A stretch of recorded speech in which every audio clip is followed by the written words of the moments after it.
Elemen Pegawai Pemantau Harga PPH. Saya memang menyokong ucapan perbahasan Jelutong dan juga SIK tadi yang menyentuh tentang elemen pegawai ini. Saya telah mendapat banyak keluhan daripada pegawai ini tentang keadaan job security mereka dengan izin. So saya harap kerajaan dapat memberi penangan atau penekanan kepada kebajikan pegawai pemantau harga. Sekian, terima kasih. Terima kasih Yang Berhormat Miri. Saya jemput Yang Berhormat Arau. Bismillahirrahmanirrahim. Assalamualaikum warahmatullahi wabarakatuh. Rakyat Malaysia, orang muda. Butiran 0200 020100. Pengawal seliaan barang kawalan dan subsidi. Saya minta pihak kementerian memberi laporan terperinci berhubung dengan penguatkuasaan dan pemantauan barangan di lapangan sejak Jun sehingga November tahun ini. Yang keduanya, yang saya nak sentuh di sini ialah berhubung dengan kawan-kawan dah sebut tadi, kedudukan harga gula dan juga beras. Beras seperti juga setengah barangan di Kementerian Pertanian seperti benih. Benih telah ditetapkan harga RM40, tetapi di Mada RM45, tapi sekarang ni benih tak ada, sampai benih sekarang naik sampai RM70. Jadi demikian juga kementerian ini kita lihat gula kasar, gula halus, kalau nak beli kita kena beli 3 kotak 3 kilo sekali. Demikian juga masalah beras di pasaran. Yang sekarang ni beras tempatan susah nak dapat, tapi beras import senang dapat. Kita pada 13 bulan 11 kemarin saya dapat maklumat bahawa Kementerian Pertanian bercadang nak naikkan gula, ya, bukan pertanian ni.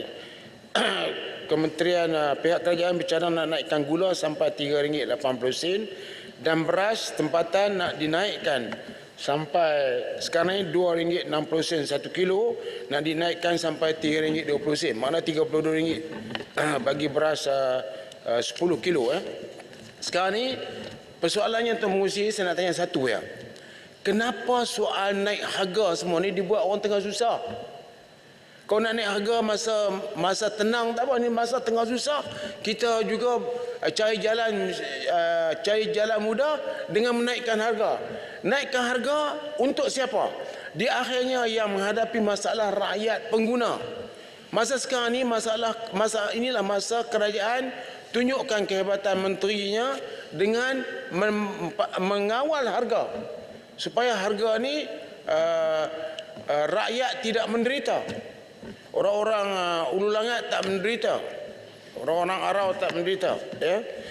Jadi kita kena pastikan supaya harga ni kerajaan kena campur tangan supaya rakyat tak menderita.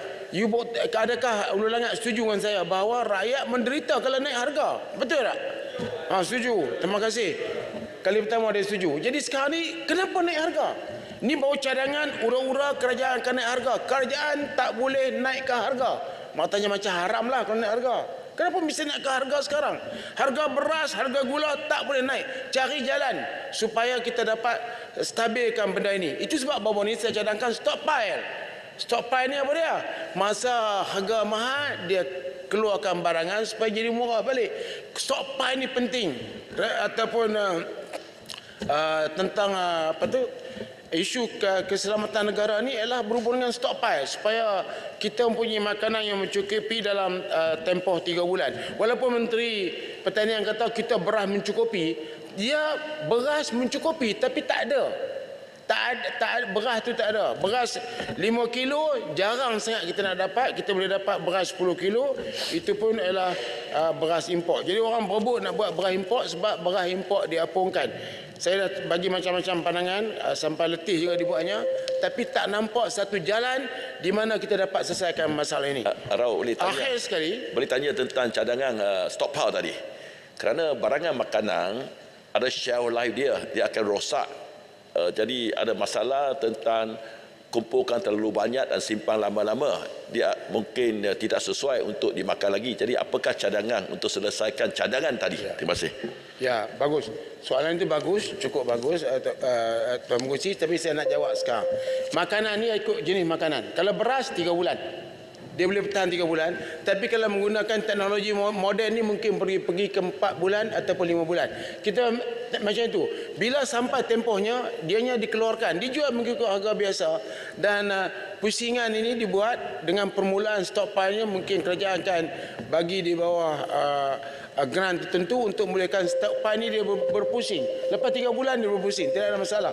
Cara kontrol yang penting dan mesti mempunyai pengurus yang hebat. Akhir sekali, Tuan Pengerusi, sebab ni tajuk yang saya nak cakap tajuk ni hari ini. Tapi nampaknya masa dah habis. Jadi kita tak boleh tunggu harga naik atau turun. Kerana terpaksa juga kita keluarkan pada masa yang ditetapkan.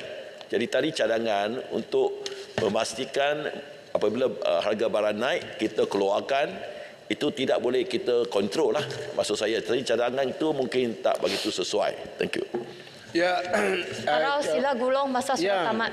Ya, gulung akhir sekali, tapi cadangan itu bagus. Ditanya kepada kerajaan, tolong jawab cadangan daripada sahabat saya, seorang jutawan yang hebat, iaitu di bawah 020 200 dan juga 040800. Ini ialah berhubung dengan, jadi yang Tuan Mengerusi pun nak dengar.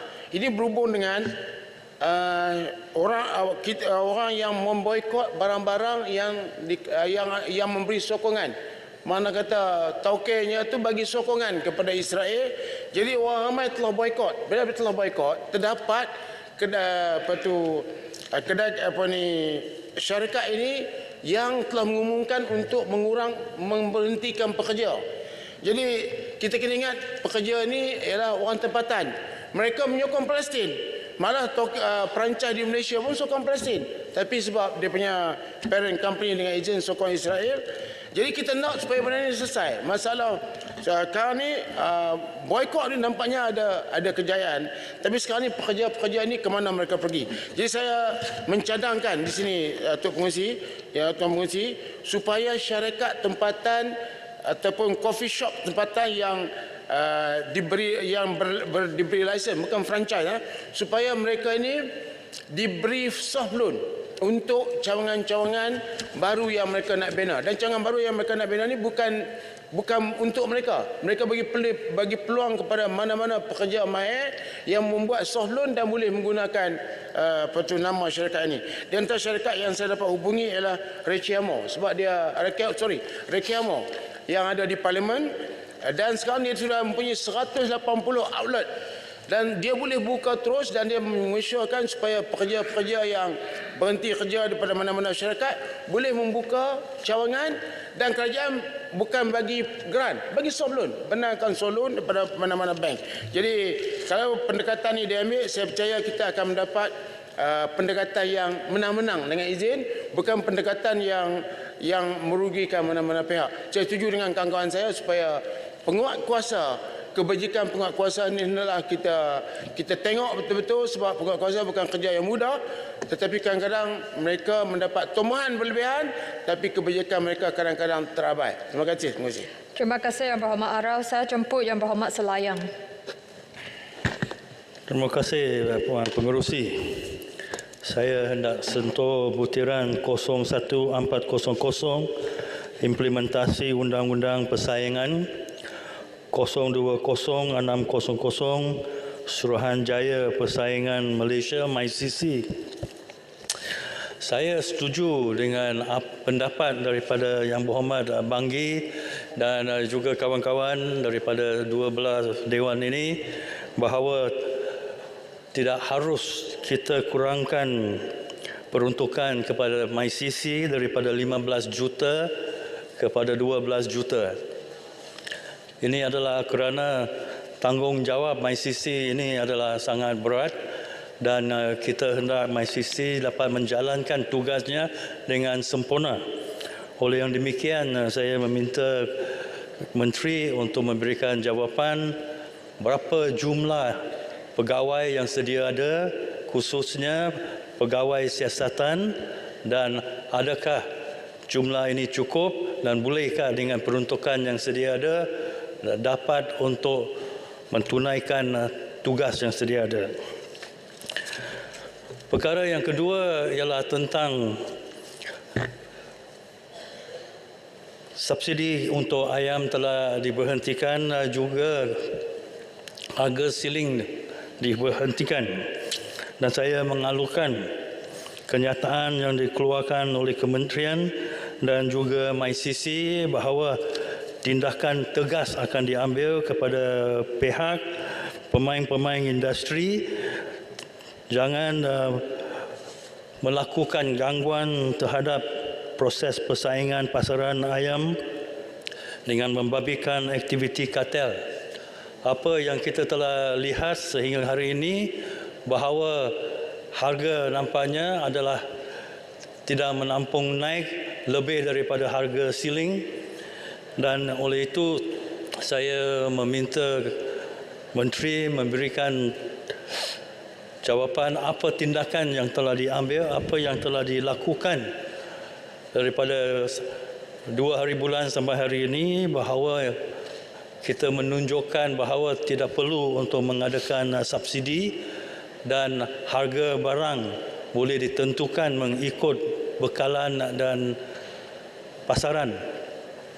Ini adalah penting kerana dengan ini menunjukkan bahawa kerajaan boleh menghapuskan harga siling untuk beberapa barang dan memberikan keyakinan kepada rakyat bahawa harga barang akan menjadi berpatutan dan munasabah dapat ditentukan mengikut kehendak pasaran tanpa dengan ada aktiviti kartel.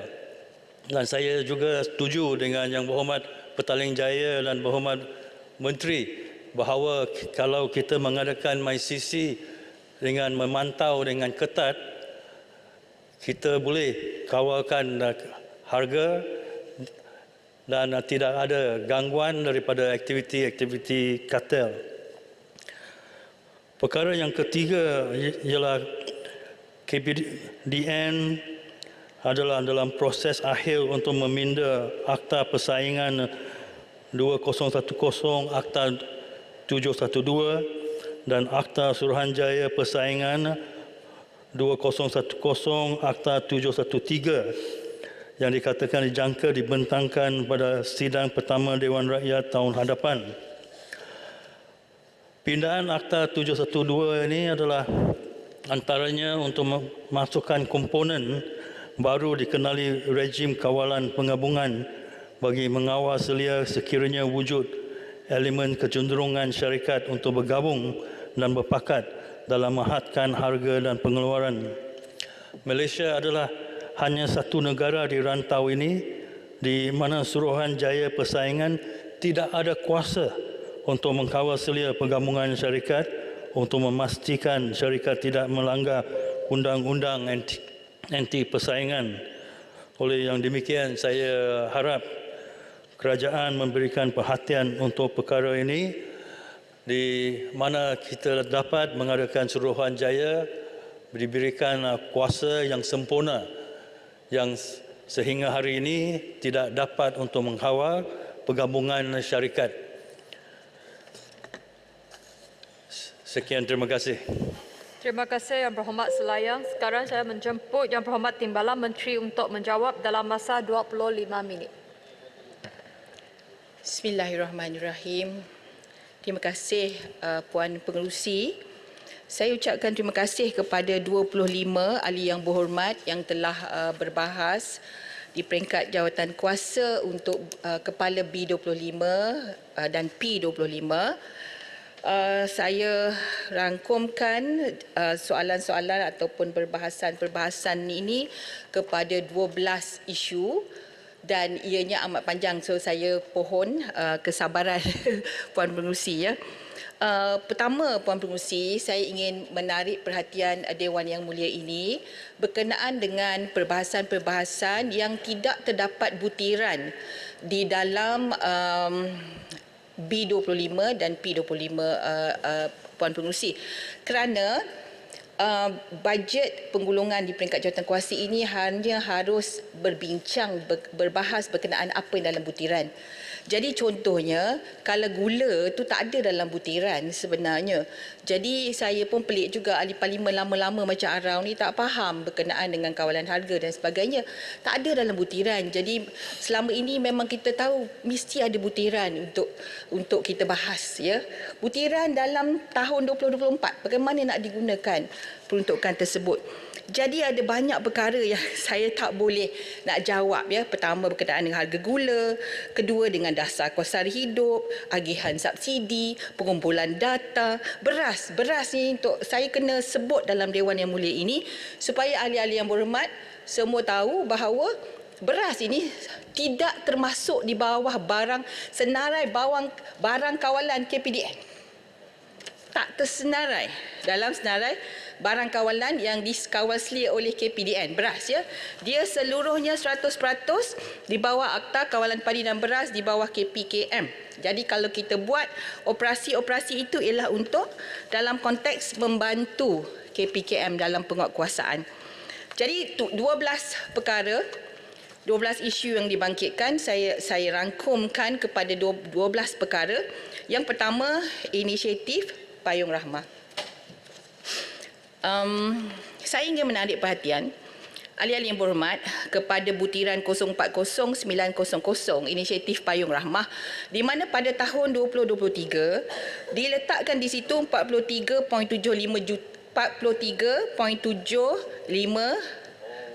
juta, ya, untuk inisiatif Payung Rahmah berbanding dengan 200 juta pada tahun 2024.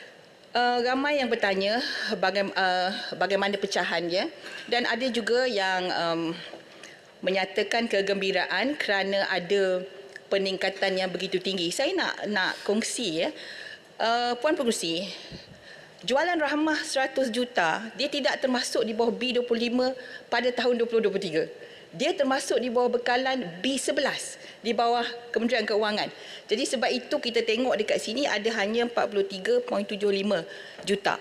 Ya, sebenarnya 200 juta ini kalau kita pecahkan, dia terdiri daripada, ini Rasah kata subsidi tepung gandum, ya Rasah. Sebenarnya 43.75 itu ialah subsidi tepung gandum. Ya, di situ letaknya. Dan dia termasuk balik pada tahun 2024 tapi dimasukkan di bawah inisiatif Payung Rahmah. Kemudian ditambah dengan 2 juta untuk UKK, 1.5 juta untuk gerakan kepenggunaan untuk kita beri kesedaran berkenaan dengan inisiatif Payung Rahmah. Program tindakan sara hidup juga 2 juta, dan akhirnya untuk jualan rahmah kita hanya tinggal 154.5 juta. 154.5 juta untuk jualan rahmah dan pasar rahmah, ya. Jadi not much difference kerana 100 juta dalam diumumkan 2023, 50 juta ditambah oleh Yang Amat Berhormat Perdana Menteri. Jadi tahun 2024 154.5 juta yang sebenarnya. Kemudian berkenaan dengan menu rahmah, saya ingin menarik perhatian bahawa sehingga pada 2 hari bulan 11 2023 diumumkan dan dibuka untuk pendaftaran sesiapa yang menawarkan menu rahmah, menjual menu rahmah, ya, kerana kita memberikan kad insentif kepada peniaga-peniaga yang menawarkan menu rahmah, di mana setakat ini pada 14 hari bulan November 43 permohonan sudah kita terima, dan untuk pengusaha menu rahmah ini mereka boleh mendapat diskaun untuk beli barang, ada yang sehingga 40% dengan 6 orang rakan strategik kita. Rakan strategik yang telah dilantik oleh KPDN ialah Aeon Big, Econsafe, Giant, Lotus, Maidin dan NSK, dan mungkin akan bertambah lagi rakan-rakan strategik ini. Setakat ini ada 2,894 pengusaha menu rahmah. Alhamdulillah mereka bertahan selama setahun. Kita dengar juga apa yang dikatakan oleh pengusaha, sebab kita memang tak ada dalam peruntukan kita untuk menu rahmah, maka kita bawa kad insentif, ya, untuk pengusaha-pengusaha menu rahmah ini. Jadi berkenaan dengan impak kajian, kita sudah pun melancarkan satu kajian impak inisiatif Payung Rahmah dan ianya kita belum dapat lagi dia punya dapatan daripada kajian tersebut. Sama ada ianya sustainable, setakat ini kita lihat dalam keadaan kita menangani kos sara hidup ini, inisiatif Payung Rahmah ataupun Jualan Ar-Rahmah ini adalah satu program yang amat-amat dinantikan ya untuk membantu rakyat. Setakat ini pada 14 November kita telah pun mengadakan 3,530 program Jualan Rahmah dan melibatkan 5.059 juta pengunjung. Jadi itu program Jualan Rahmah. Berkenaan dengan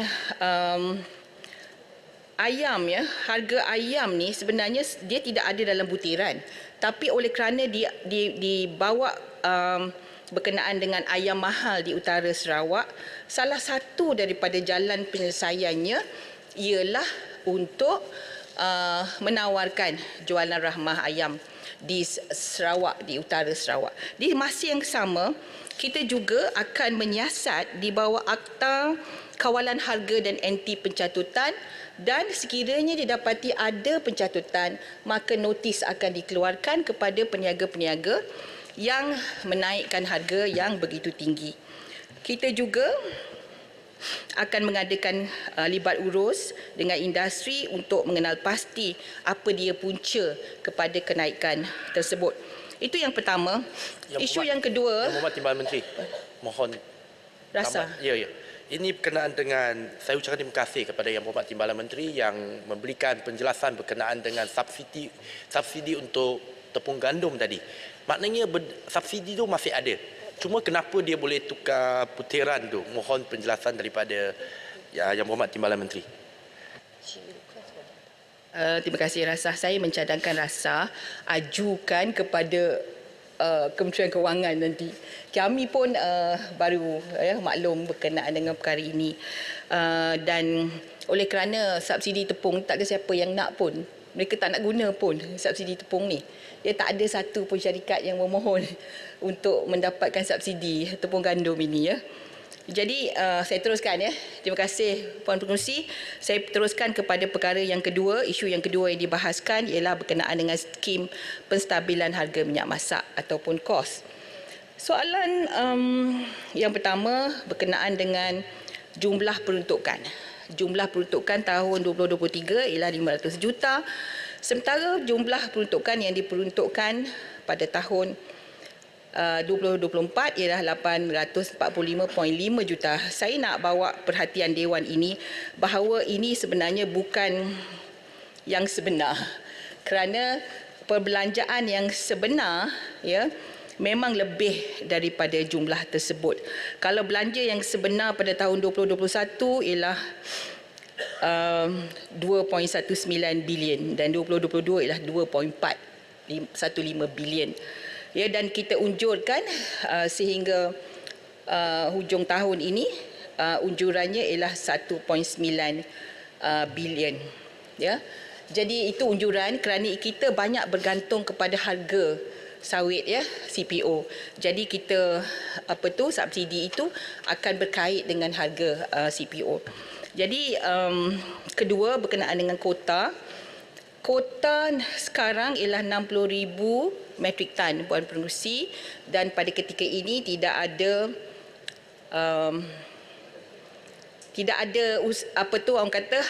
keputusan ya untuk menaikkan kota tersebut.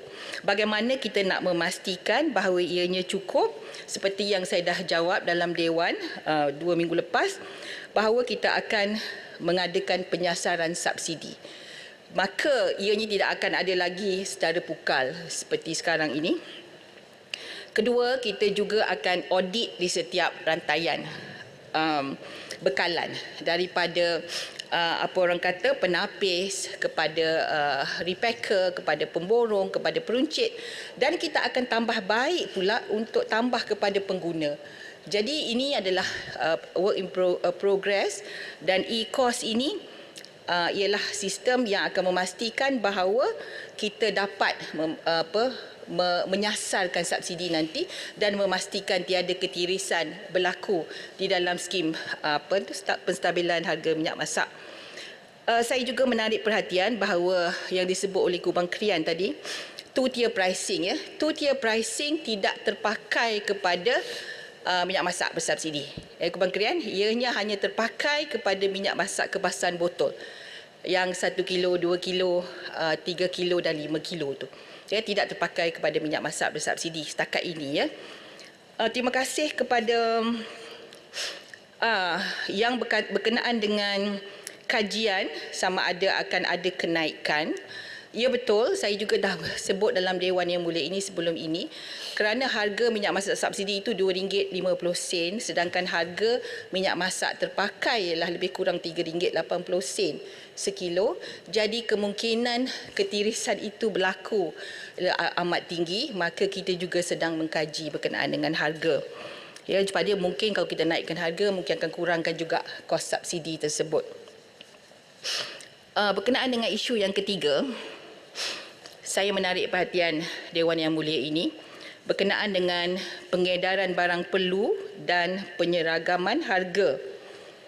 Pengedaran barang perlu ni saya nak tarik perhatian 040500 dalam butiran, dan program penyeragaman harga Sabah, Sarawak dan Labuan ialah 040600. 040600 ialah program port to port. Maksudnya untuk Sabah, Sarawak, kita biaya 40 juta ini untuk port to port, untuk pengangkutan barang-barang perlu itu daripada pelabuhan di Semenanjung kepada pelabuhan di Sabah dan Sarawak. Kemudian di Labuan pula dibawa daripada pelabuhan Kota Kinabalu dibawa ke Labuan. Itu diterangkum di bawah 040600 40 juta ringgit. Dan manakala 040500 ialah program pengedaran barang perlu. Ni barang perlu ini seperti LPG, seperti diesel, seperti RON 95, seperti gula dan sebagainya. Ini ialah dia melibatkan penambahan 2 zon tanpa penambahan bajet. Okey. Tanpa penambahan bajet. Kalau kita tengok ada penambahan bajet 25 juta tu. Tapi saya nak tarik perhatian lagi sekali, 25 juta ni ada di bawah B11 juga. Sebenarnya dalam 2023 kita juga terima 225 juta. 225 juta. Jadi tidak ada penambahan bajet, tapi ada penambahan zon, ada penambahan kawasan pengedaran dan ada penambahan pos. Kerana kita ada penjibatan. Kita ada penjibatan dalam kita buat melalui tender, rundingan harga dan sebagainya. Okey, berkenaan dengan penguatkuasaan. Komitmen kita terhadap penguatkuasaan ini memang untuk jadi jabatan, kita tetap committed dan ianya sesuatu yang kita terus akan usahakan untuk jadikan bahagian penguatkuasaan ini kepada satu jabatan. Dan juga saya nak menarik perhatian bahawa ada 2,200 penguatkuasa lebih kurang di seluruh negara, dan mereka perlu jalankan tugas mereka. Dia kita nak minta, kita nak pastikan tiada ketirisan. Tapi di masa yang sama kita tanya berkenaan dengan peningkatan bajet peruntukan untuk penguatkuasaan. Sebenarnya mereka perlu tambah kepada kemampuan mereka menjalankan penguatkuasaan. Mereka juga akan diperuntukkan sebahagian daripada peruntukan ini untuk jalankan forensik, kerja-kerja forensik. Mereka tempat eksibit mereka juga perlu dinaik taraf dan sebagainya, supaya kes-kes ini boleh dikenakan tindakan di mahkamah. Bukan setakat dia ambil, dikonfiskate, tapi perlu dikenakan tindakan.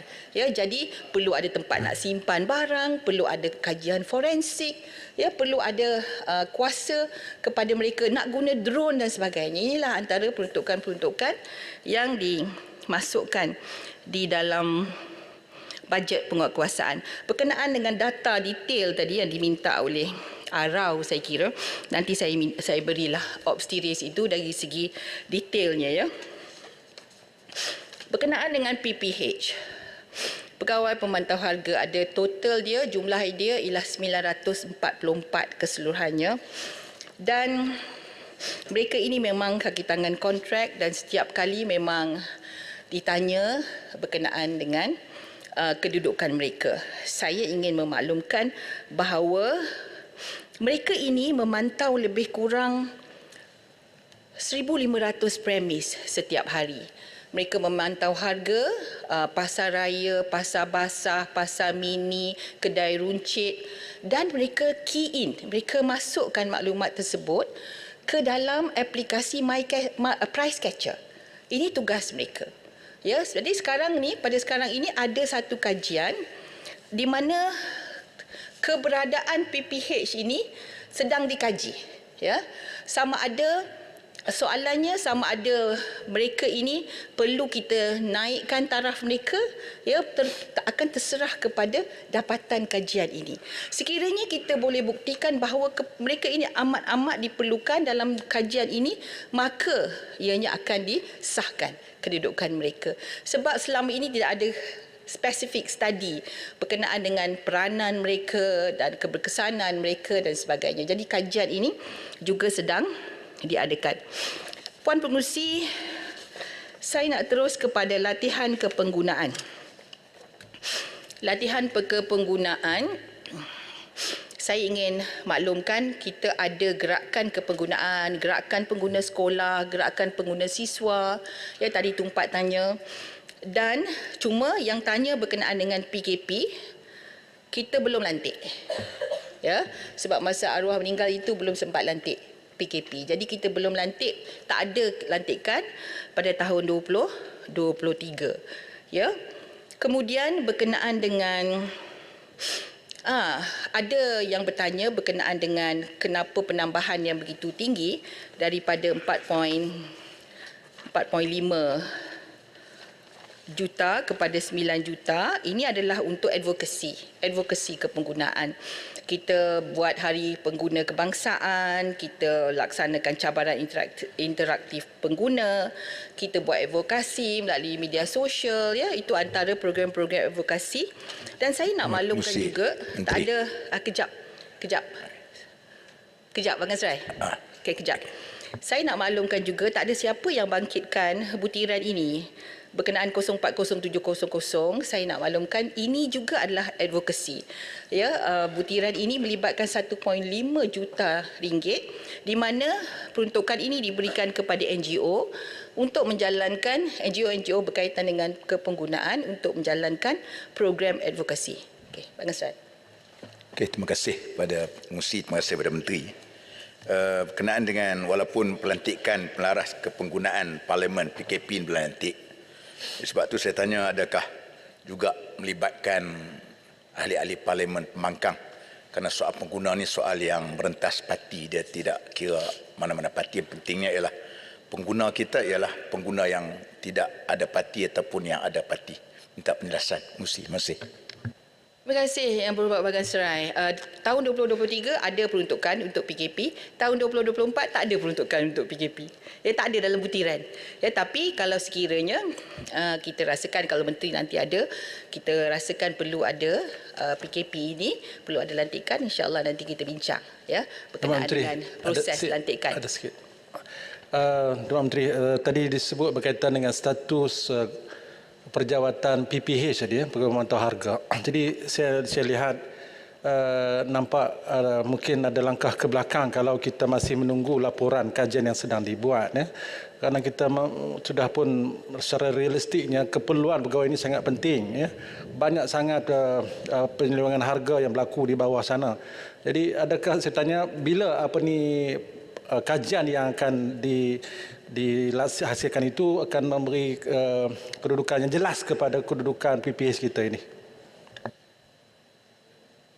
Terima kasih Sik. Saya tidak lihat ini sebagai langkah ke belakang sebab Sik, sebelum ini ramai yang kata kita nak serapkan mereka kepada jawatan tetap. Ramai yang kata daripada si contract for service kepada contract of service dan sebagainya. Tapi tidak ada satu fakta, data yang membuktikan, yang menyokong bahawa mereka perlu diserapkan. Ya, sebab ini melibatkan kos dan sebab itu kita perlu dapatan yang tuntas, ya. Harap-harapnya insya-Allah menyokong keputusan itu dan ianya disiapkan awal tahun nanti insya-Allah, ya. Saya Sik dah bangun ni, saya Sik sebut tadi pasal food bank. Ya, saya tertarik dengan apa yang dikatakan oleh Sik. Saya nak kongsi ya kepada yang berhormat Sik. Sebenarnya program food bank ni kita teruskan dan untuk Ramadan khususnya tahun lepas kita buat satu pilot project bersama dalam MySafe Food juga bersama dengan NGO.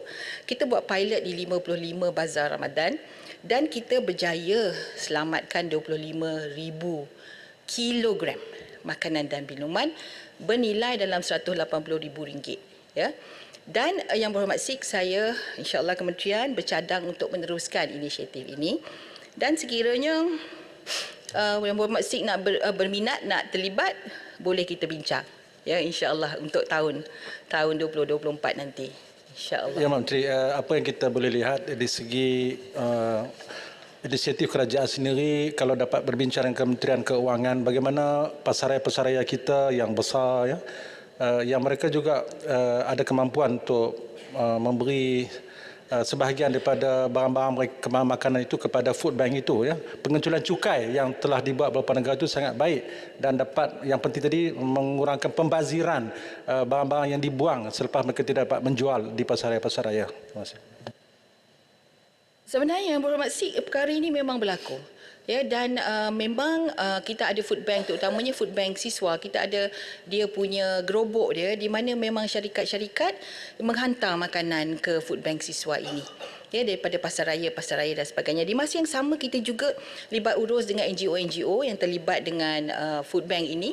Baru-baru ini pun saya libat urus dengan salah satu daripada NGO iaitu Lost Food, ya, dan kita sentiasa ada rakan strategik seperti Yayasan Food Bank dan banyak lagi NGO di mana kita berbincang libat urus bagaimana nak membantu mereka dari segi tax rebate dan sebagainya. Benda tu, perkara itu memang dalam apa orang kata, apa yang kita laksanakan, insya-Allah. Saya nak teruskan kepada MyCC. Yang pertama berkenaan dengan 15 juta tahun 2023, tapi tahun 2024 dinyatakan bahawa hanya 12 juta.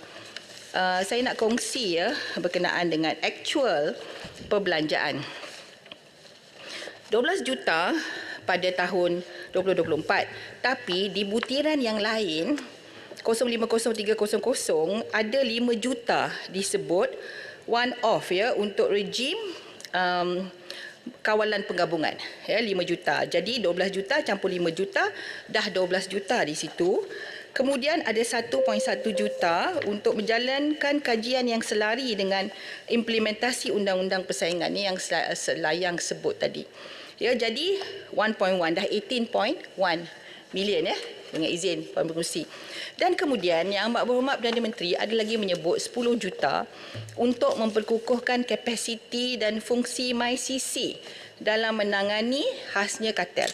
Jadi jumlahnya, Tan Sri Pengerusi, jumlahnya ialah 28.1 juta untuk 2024, ya. Cuma dia berada di beberapa butiran dan di beberapa tempat. Jadi lebih daripada tahun 2023. Jadi insya-Allah dengan tambahan itu akan memperkasakan lagi MyCC dan juga akan ada kajian khusus untuk apa orang kata akta rejim kawalan penggabungan ini nanti, ya. Okey, Tan Sri Pengerusi, saya mohon sedikit lagi masa untuk teruskan berkenaan dengan franchise. 2 juta dalam butiran. Sebelum pindah ke butiran lain, saya nak balik pada yang disebut MyCC tadi tentang penguat kuasa.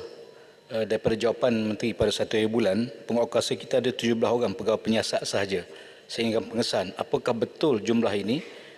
Kalau betul, sebab ini jawapan dalam parlimen pada 1 November lalu. Jadi kalau 17 orang saja nak kawal seluruh negara, saya fikir ini satu beban yang tak mampu dibuat.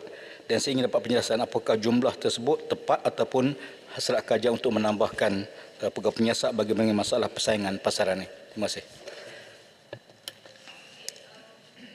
Kubang Krian, dari saya baca MyCC punya komen dari bajet ini MyCC telah memulakan rancangan yang besaran untuk meningkatkan jumlah keseluruhan pegawai kepada 162, iaitu tambahan sebanyak 90 saya rasa. Jadi bahagian penyiasatan, penguatkuasaan dan penubuhan bahagian pegawai rejim penggabungan, Jadi keseluruhan itu akan ada menjadi kepada 162 keseluruhannya. Terima kasih Yang Berhormat Kubang Krian atas soalan berkenaan dengan franchise.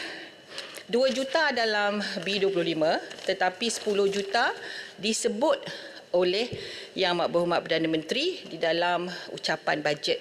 Jadi seperti biasa lagi 8 juta itu di dalam B11 nanti apabila sebab tahun lepas pun ada banyak yang disenaraikan oleh Kementerian Keuangan di bawah B11 untuk KPDN. Menteri, Terima Menteri, saya ingat untuk B11 kita tengok ataupun B12 tu bawah KUSKOP kan? Ianya sebenarnya kalau kita lihat dia hanya peruntukan pembangunan franchise dan vendor sebanyak 2.235 juta saja. Jadi sebenarnya saya pun nak tanya juga kalau ikutkan bajet 10 juta tetapi kalau kita campurkan kedua-dua butiran yang ada tak sampai pun 5 juta. Jadi mana perginya 5 juta tu atau pembangunan apa yang dicadangkan di bawah 10 juta oleh dalam speech bajet tu? Dalam bajet ucapan bajet itu disebut berkenaan dengan pembangunan franchise keluar negara, Jadi ianya selalu akan dibawa B10. Sorry saya silap B10 Jadi bawah pembangunan franchise keluar negara itu disebut dan juga kita juga sedang memohon berkenaan dengan grant franchise mikro dan franchise mampu milik itu. Itu yang di bawah Kementerian Keuangan. Saya juga ingin menarik perhatian kepada perbahasan ahli-ahli dewan berkenaan dengan boykot. Saya nak maklumkan bahawa kita ada Akta Franchise 1998 di mana syarikat franchise tertakluk kepada terma dan syarat yang ditetapkan oleh franchisor. Jadi semua jenama asing franchise di Malaysia adalah milik syarikat tempatan melalui konsep franchisee induk. Contoh, McDonald's ialah milik Gerbang Alaf Sdn Bhd dan Starbucks adalah milik Berjaya Group. Jadi, apakah sama ada berapa outlet di Malaysia syarikat Gerbang Alaf, Restoran Sdn Bhd mempunyai lebih 300 outlet dan jumlah pekerja tempatan lebih 25,000 orang. Jadi KPDN menjadi pendaftar franchise. Saya ingin menarik kepada pengguna pula. Pengguna ni sebenarnya itu hak mereka. Kalau kerajaan nak buat dasar apa pun, pengguna masih ada pendirian mereka dan pengguna boleh fikirkan apakah yang terbaik. Pengguna franchise Malaysia ini, jenama antarabangsa ini, dia bayar royalty. Dia ada bayar royalty. Jadi McDonald Malaysia ada bayar royalty. Akan tetapi penggunalah yang buat keputusan. Pengguna have the right to decide dengan izin Tan Sri Pengerusi apa mereka nak buat. Jadi saya kira itu yang paling penting kerana akhirnya kita tidak boleh buat keputusan untuk semua orang. Saya cuma berikan fakta dan datanya. Seterusnya berkenaan dengan KBBM, kempen beli barangan Malaysia. Jadi kita memang amat menggalakkan. Memang nampak ada naik 2 juta 2 juta ringgit Malaysia pada tahun 2024. Tapi saya nak menarik perhatian ahli-ahli Dewan Yang Mulia ini bahawa pada tahun 2022 sebenarnya 2023 ada 10 juta, 2024 12 juta, ada nampak peningkatan. Tapi sebenarnya 2022 20 juta. Lagi tinggi, dia ada drop tahun 2023 ya. Jadi itulah yang telah diluluskan oleh Kementerian Keuangan. Jadi kalau misalnya untuk penggunaan 12 juta itu kita merancang pelbagai program sebab memang kita setuju bahawa program kempen beli barangan Malaysia ini adalah satu program yang amat-amat perlu kerana kita nak memastikan bahawa produk-produk tempatan kita mendapat tempat ya. Kita juga menggalakkan kementerian-kementerian lain untuk untuk menyokong kempen beli barangan Malaysia. Pasar raya memang ada ALS ataupun laluan khas untuk kempen beli barang Malaysia. Kita juga buat karnival dan mini karnival dan sebagainya, Tan Sri Pengerusi. Saya teruskan kepada soalan Bangi ya, berkenaan dengan MYPO, kenapa lambat mengambil masa lama untuk diproses ya, terutamanya yang ada bantahan. Saya bacakan berkenaan dengan bantahan ini perlu melalui prosedur ditetapkan di bawah perundangan yang memberi peluang kepada pemohon untuk memberi penjelasan serta memerlukan pemeriksaan yang lebih terperinci. Perbadanan Harta Intelek Malaysia ataupun MYPO sentiasa berkomunikasi dengan pemohon bagi memudah cara proses bantahan dan bangkangan ini. Bagi menangani masalah kaki tangan yang bersara, MYPO membuat pengambilan kaki tangan baharu secara berperingkat dan diberikan latihan berterusan bagi meningkatkan kemahiran dan kecekapan supaya proses permohonan dapat dilaksanakan dengan lebih efisien ya. Jadi MYPO juga menyediakan inisiatif expedited examination untuk cap dagangan dan paten bagi permohonan clear cut case tanpa bantahan sekiranya pemohon berhasrat mendaftarkan dengan pantas. Jadi itu akhir sekali Tan Sri Pengerusi berkenaan dengan TTPM, soalan berkenaan dengan advokasi. Saya maklumkan advokasi jumlah pada tahun ini adalah 40 advokasi merangkumi pelaksanaan TTPM negeri. Setiap negeri dah selesai ikut sasaran pelaksanaan advokasi masing-masing iaitu 2 atau 3 advokasi setiap negeri.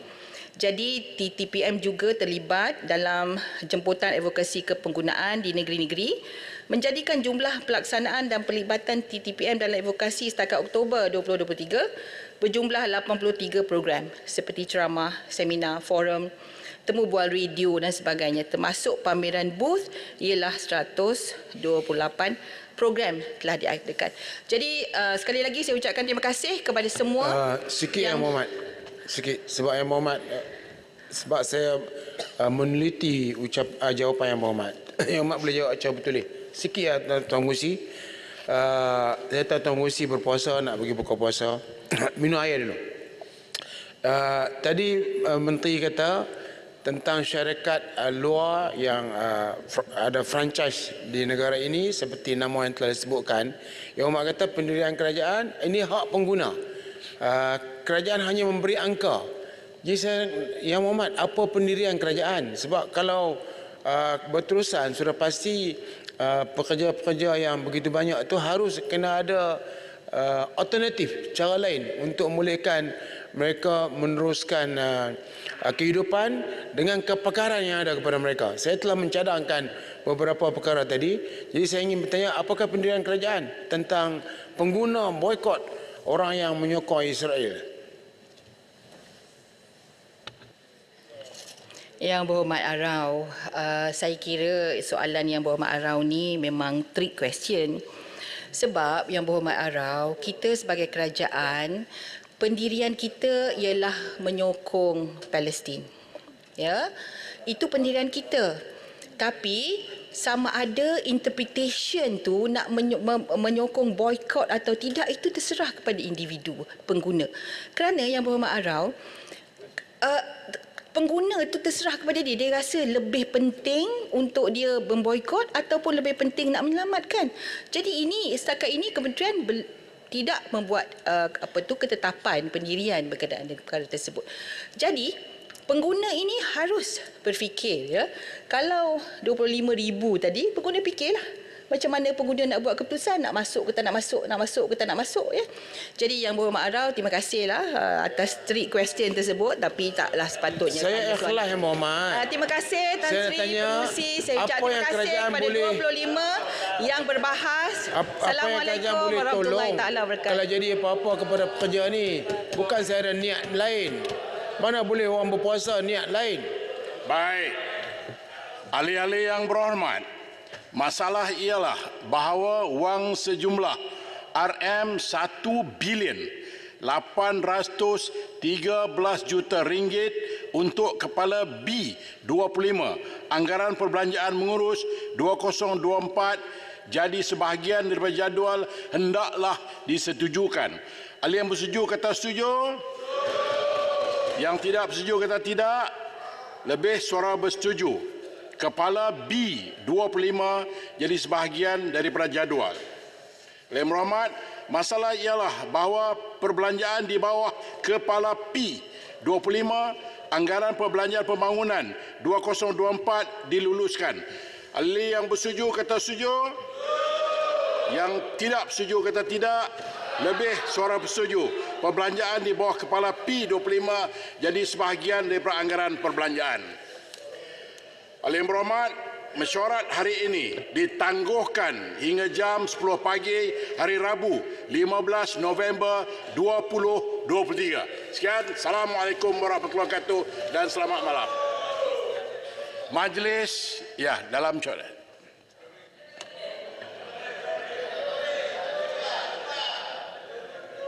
Pantas enggak ya? Baik, terima kasih. Terima kasih. Saya ulang sekali lagi. Bahawa ahli yang berhormat, mesyuarat Dewan hari ini ditangguhkan hingga jam 10 pagi hari Rabu 15 November 2023. Sekian, Assalamualaikum.